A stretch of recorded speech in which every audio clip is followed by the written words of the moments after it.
हा त्रास होऊ नये म्हणून आपण हा कक्ष इथं सुरू केलेला आहे. माझ्या माहितीप्रमाणे सुरुवातीला कक्ष होता इथं, पण मध्यंतरी कधीतरी तो बंद झाला.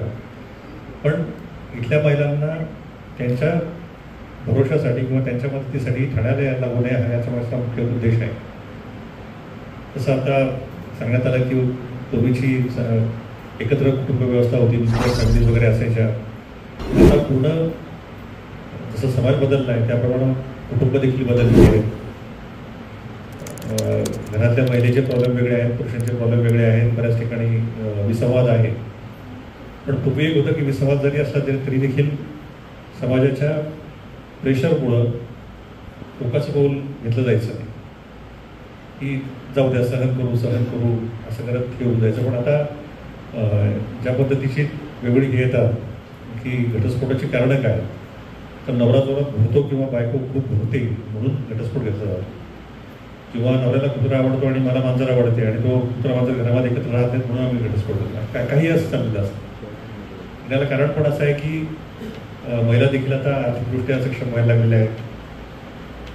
प्रेशर राहिलेलं नाही. सोशल मीडियामुळं जगात काय काय चालतं हे सगळं समजलेलं आहे. पण यामधून कुठेही आपलं कुटुंब शेवटी असं आहे की कुटुंब हे समाजाचा मूळ घटक आहे. म्हणजे बेसिक कॉन्स्टिट्यूएंट समाजाचं कुठलं असेल तर ते कुटुंब आहे. आणि हे कुटुंब जर तुटलं तर फक्त प्रश्न त्या दोन व्यक्तींचा नसतो, त्या दोन कुटुंबांचा असतो. जर मुलं असतील तर त्या मुलांचा असतो, त्या मुलांचं पुढं काय होणार असे अनेक प्रश्न असतात. खरं म्हटलं तर कायदा असा म्हणतो की कुठल्याही स्वरूपाचा, कुठल्याही दखलपात्र स्वरूपाची तक्रार आल्यानंतर ते दाखल करून घेणं हे पोलिसांना बंधनकारक आहे. परंतु सुप्रीम कोर्टानेच कौटुंबिक विसंवादाच्या परिस्थितीमध्ये सांगितलेलं आहे की पहिल्यांदा या टाईपची तक्रार आल्यानंतर घर उद्ध्वस्त होऊ नये म्हणून पहिल्यांदा त्यांचं काउन्सिलिंग करा, समुपदेशन करा आणि कुटुंब जोडायचा प्रयत्न करा. आणि त्यानंतर जर जोडलं जातच नसेल तर मग त्यानंतर कायदेशीर मार्गाचा वापर करा. हे सुप्रीम कोर्टाने देखील मान्य केलेलं आहे. आणि त्या दृष्टीनं एक छोटंसं पाऊल म्हणून आपण हा विषय इथं सुरू करतो आहोत. आणि मला खात्री आहे की या ठिकाणी चांगला रिस्पॉन्स मिळू नये, पण ज्यांना कोणाला मदतीची गरज पडेल त्यांना ठाण्याला न येता भिवंडीमध्ये मदत उपलब्ध होईल या दृष्टीने आपण हे सुरू केलेलं आहे.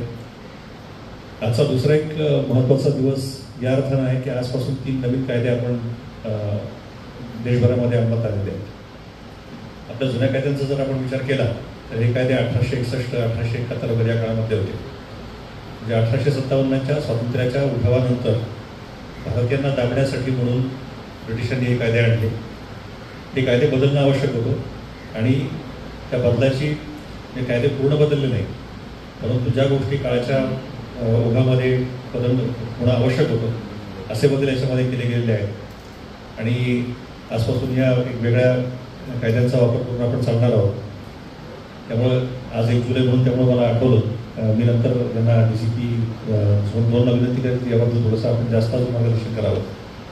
आपण सर्वजण इथं आलात आणि इतक्या चांगल्या याने प्रतिसाद आपण दिला याबद्दल आपल्या सर्वांचे खूप खूप धन्यवाद. जय हिंद, जय महाराष्ट्र.